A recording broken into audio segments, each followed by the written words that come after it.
জনপ্রিয়তা থাকলে সমালোচনা হবেই।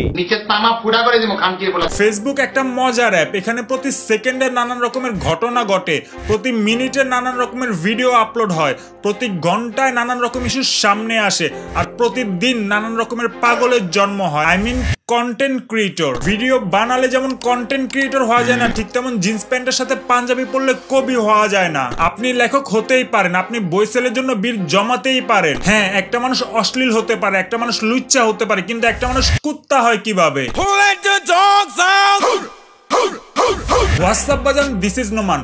বাংলাদেশে হাজার হাজার পাগল আর লাখ লাখ ছাগল আছে। এদের মধ্যে কেউ বউ নিয়ে ব্যবসা করে, কেউ প্রেমিকা নিয়ে ব্যবসা করে, আবার কেউ এক্স কে নিয়ে ব্যবসা করে। এক্স নিয়ে কাফাকাফি, বই বেচে লাফালাফি, লুচ্চামি ফাটাফাটি, গালি খায় উড়াদুরা, মাপ চায় তাড়াতাড়ি। উফ, আমি তো র্যাপার হয়ে গেলাম।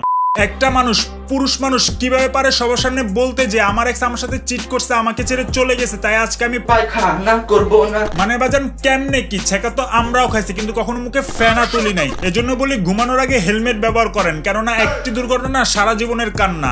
আপনি একজন লেখক, জায়েদ খানও একজন নায়ক, আর হিরো আলমে একজন গায়ক। ওয়েল, উনার লুতুপুতু কাহিনীর জন্য সবাই উনার উপর ক্ষিপ্ত, কিন্তু তাতে আমার কিছু যায় আসে না। এরকম পাগলামি ছাগলামি ফেসবুকে চলছে আর চলতেই থাকবে। এখন সবকিছু নিয়ে তার আমি মাথা ঘামাবো না, সবকিছু নিয়ে তার আমি ভিডিও বানাবো না, কিন্তু উনার একটা ব্যবহার আমার খুব লাগছে। হ্যাঁ, আপনার ভুল হয়েছে, তাই আপনাকে নিয়ে সবাই সমালোচনা করতেছে, কিন্তু আপনি বলতেছেন আমাকে নিয়ে সমালোচনা হচ্ছে, তুমি সমালোচনা করো, তাতে আমার চলবে। ভাই তুই কে? তুই কোন খ্যাতের মূলা? শেখ হাসিনা শুধুমাত্র একটা ভুল, মেধাবীদের রাজাকার বলছে, আর তাতে পাবলিক ক্ষিপ্ত হয়ে তাকে ক্ষমতাচ্যুত করছে, আর তুই তো লড়া তুই বাজান, বয়সে আপনি আমার বড় হবেন, তুই বলার জন্য সরি। মারা খা।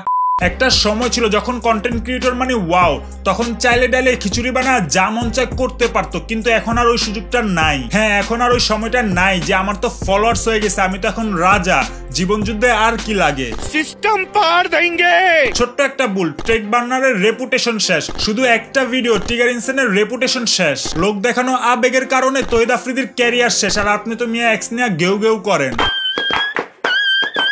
যাই হোক, যারা ভিডিও বানান, থুক্কু কন্টেন্ট ক্রিয়েট করে, তাদেরকে একটা কথা বলি, আপনি জানতে পারেন কতজন আপনাকে পছন্দ করে, আপনি জানতে পারেন কতজন আপনাকে ভালোবাসে, আপনি এটাও জানতে পারেন যে কতজন আপনাকে ফলো করে, কিন্তু আপনি এটা জানেন না যে কতজন আপনাকে হেট করে, আপনি এটা জানেন না যে কতজন আপনাকে অপছন্দ করে, আপনি এটা জানেন না যে কতজন আপনাকে হ্যাঁ, আপনাকে নিয়ে যে কোনো আলোচনা হতেই পারে, যে কেউ সমালোচনা করতেই পারে, কিন্তু হেটার্স বলে উড়াই দিবেন, একবার দুইবার তিনবার ধরা ঠিকই খাবেন। ওকে ফাইন, আপনি হয়তো নতুন নতুন এসব ফেস করতেছেন, আর আমি প্রত্যেকটা ভিডিওতে এসব ফেস করি। আইফোন নিয়ে যারা শো অফ করে তাদের নিয়ে ভিডিও বানিয়েছি, এখন তারা আমাকে বলে আমার নাকি আইফোন কেনার যোগ্যতাই নাই। পড়ালেখার নাম বেচে যারা বিদেশ যায় কাজ করতে, তাদের নিয়ে ভিডিও বানিয়েছি, এখন তারা বলে আমি নাকি অশিক্ষিত। বিপিএল এ খাজনার চেয়ে বাজনা বেশি, আর জাতীয় দলে বাজনার চেয়ে খাজনা বেশি, এই নিয়ে ভিডিও বানিয়েছি, এখন বলে আমি নাকি ছাপরি। কই, আমি তো কখনো এসব নিয়ে হইচই করি নাই, কাউকে হেটার্স বলে উড়াইয়া দেই নাই। কিছু ভিডিওতে বুঝাতে ভুল করছি, হ্যাঁ ভুল আমারও হয়েছে, কপিরাইট আমিও খাইছি, আর সেগুলো খুব সুন্দরভাবে ট্যাকেলও দিছি, আপনার মতো এত ঘেউ ঘেউ করি নাই। জনপ্রিয়তা থাকলে সমালোচনা হবেই। পাবলিক আপনার ভিডিও পছন্দ করে, আপনি এটা জানতেন, কিন্তু আপনার ভিডিও দেখলে যে পাবলিক কতটা গালাগাল করে সেটা জানতেন না। সো এখন যেহেতু জানছেন, একটু খিচকান নাও, পাবলিক লাইট অফ করে ডগ স্টাইলে মারবে। ওই আমার লাইট অফ করছে কে?